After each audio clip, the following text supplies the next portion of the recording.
most news today. Let me quantify this, and then Robert Barnes, constitutional lawyer, getting ready with a bunch of class action suits, other suits, you name it, against big tech with yours truly and others. It's going to be staggering what happens in July. Get ready. If you like what Gavin McInnes did with the Southern Poverty Law Center, see all the big resignations at the top of that, everything falling apart, they know we got the goods. They can't believe that no one's ever fought them. Well, now it's the season of that, legally, politically, financially, spiritually, it's on. And if they start fights, defensively. But we don't do anything offensively. They have attacked us, we're coming back at them. But the last straw was under Obama. They said, Apple, Google, everybody move to China, let them have 0% tax. China followed through with that to help deindustrialize the country even further. There was supposed to be a globalist balance where no nation was supposed to be more powerful than another. But then, of course, the double crossing happened. So our own Pentagon and others, we played the clips here. We told you about it years before it was even in the news, have learned that Google, Apple, Facebook, and others are entering into China, putting Chinese government officials in charge of their facilities, their infrastructure, the code keys, the access to all your devices. That's admitted. That's confirmed. And I've been in D.C. talking to senators and Congress people who are just now learning about this and completely freaking out.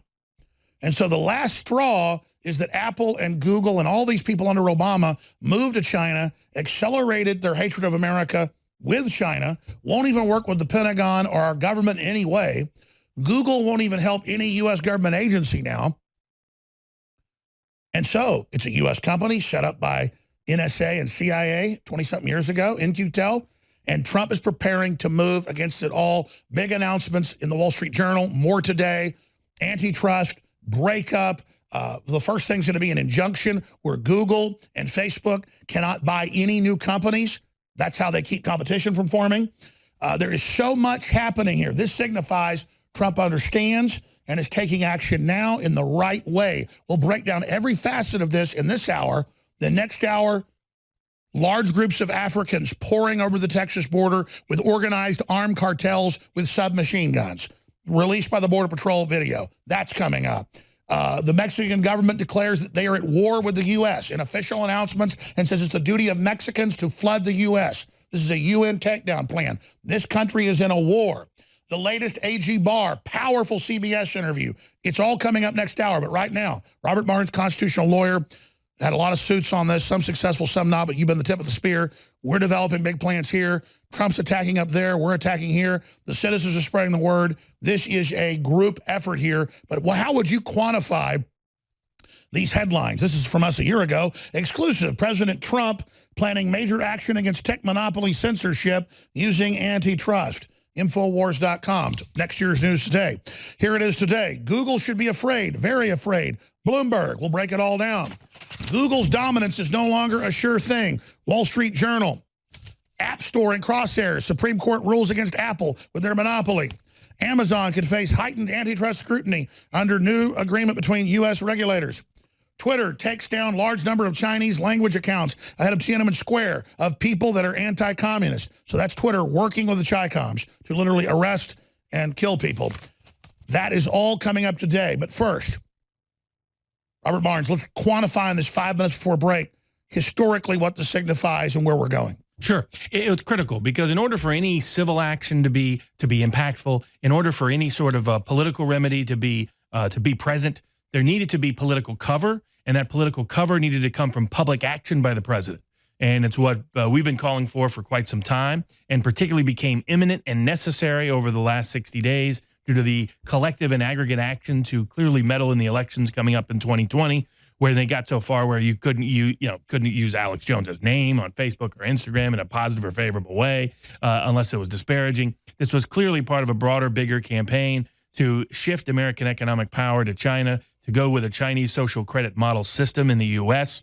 You had liberal lefty professors like Professor Robert Epstein talking about it during this time period, talking about it today, about how dangerous this model is. And in order to make action, in order for our cases to have any meaningful cover and for the law to finally be applied against big tech in the courts of the United States, the courtrooms needed to see political cover and public action from the highest ranking executive branch officials. And that meant the Department of Justice, that meant antitrust, that meant President Trump, and all of that is now happening.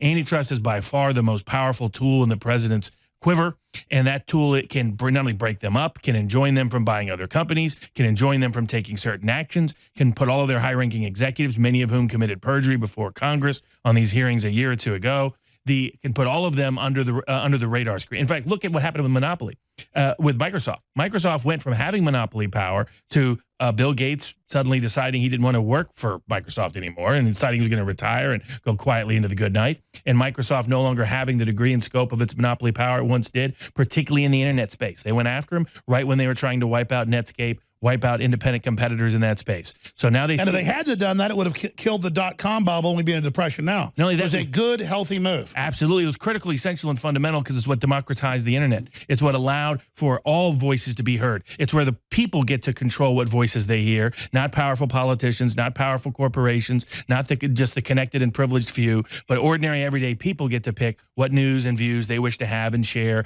with one another. That only happened. And now the sort of political establishment is trying to counteract that by using its monopoly power to wipe out independent voices and the independent press and independent speech from the public square. And now the president is finally taking action, and that will provide political cover for the suits that we're talking about bringing down the road.